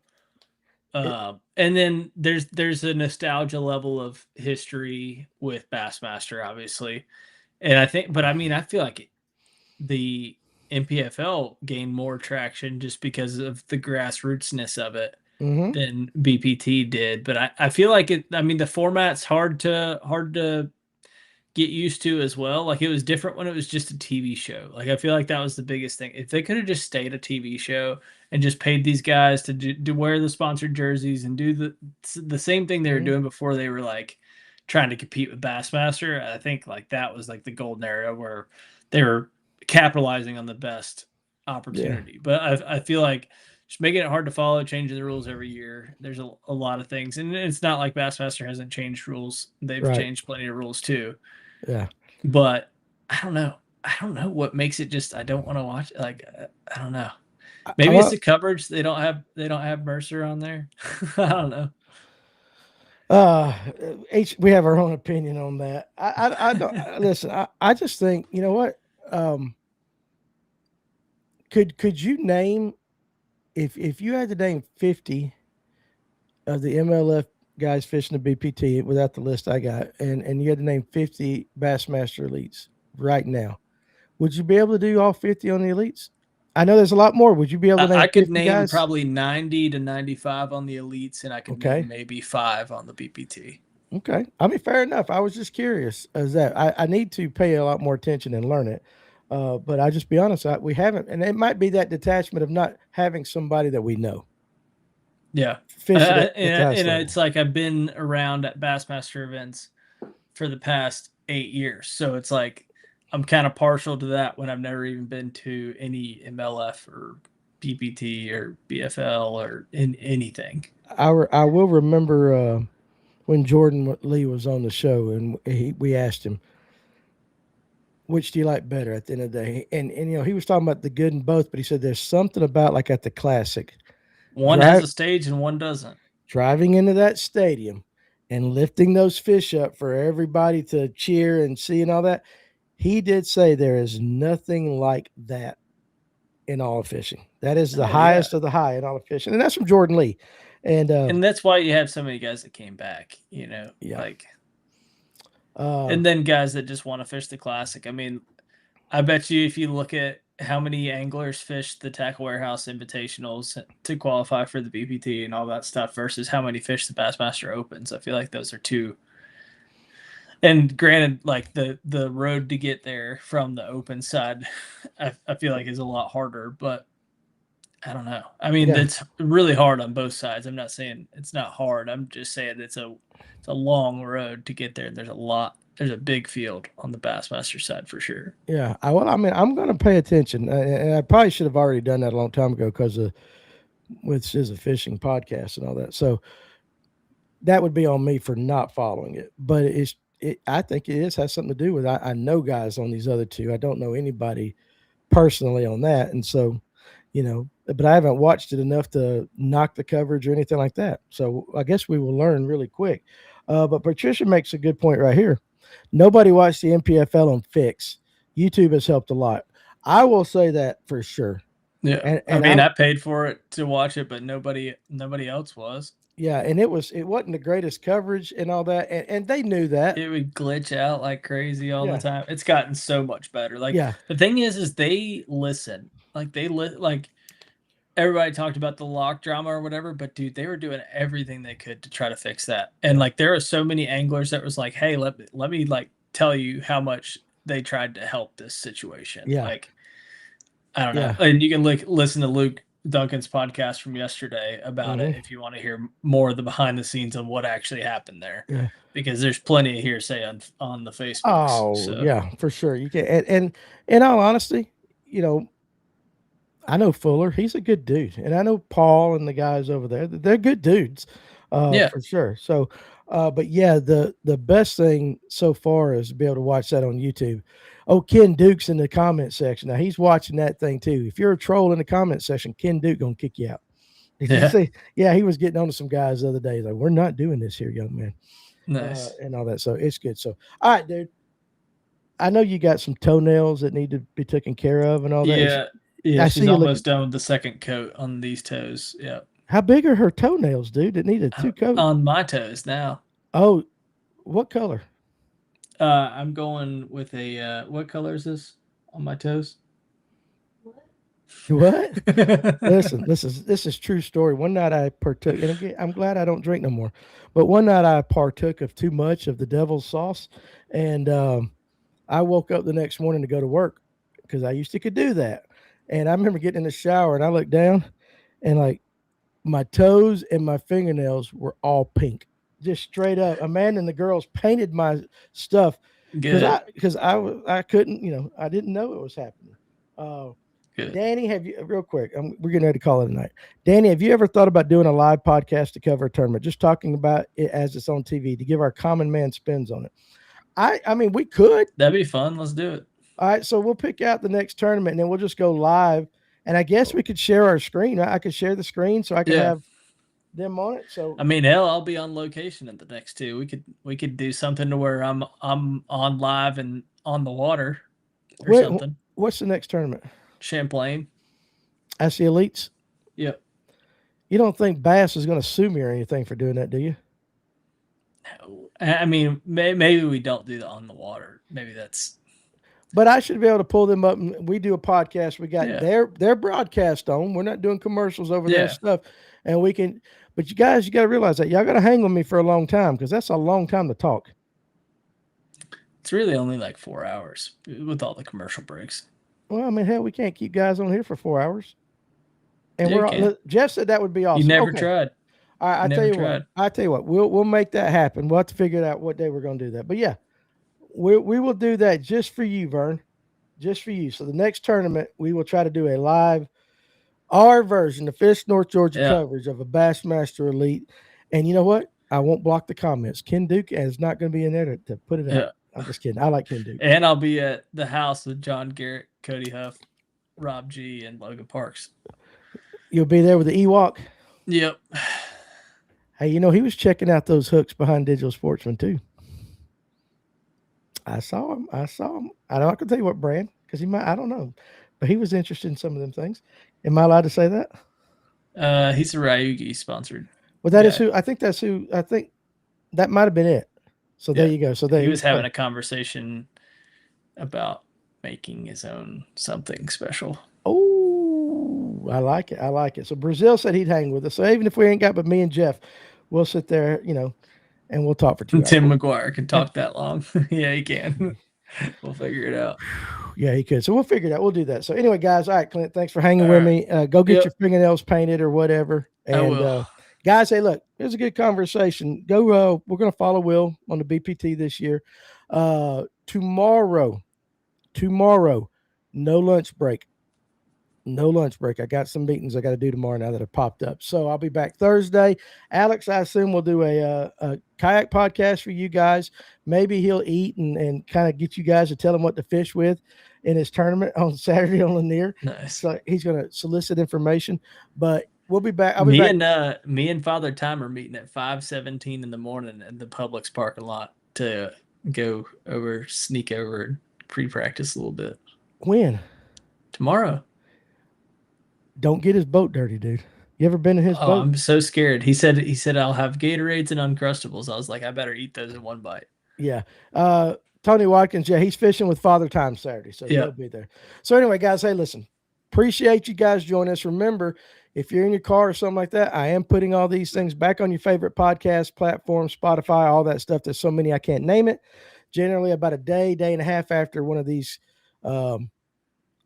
shows happens, I'm allowed to download it and I will put it up there for you. So you can check it out on all your podcast things that you like to do, all you cool kids and all that. So I will see you again Thursday at lunch. So you guys be good. And if you have a chance to come out Saturday to Lanier, even if you can't fish, get to War Hill Ramp about 1:00 and just come hang with us. Buy a lunch. All that's going to help John. And is that when we're doing? Oh yeah, it's 6-1, dude. It's quick. It's fast. Well, I don't like that. What? Nobody gives a shit. It's for the people. It's for John. That's right. 6-1. It's gonna be too hot to fish. Well, no, it's gonna be raining. God, that's gonna. It's gonna be the coldest day of the week. I'm gonna get hypothermia in 80 degrees. So, okay. Persia story. He's got Eric Hawk tomorrow night. Eric Hawk. So that'd be a good show. That's right. That was the one that he had some technical difficulties on. So he's bringing Eric back. There you go. So, all right, guys, We're out of here. You guys be good, and we will catch you on the next one. So enjoy the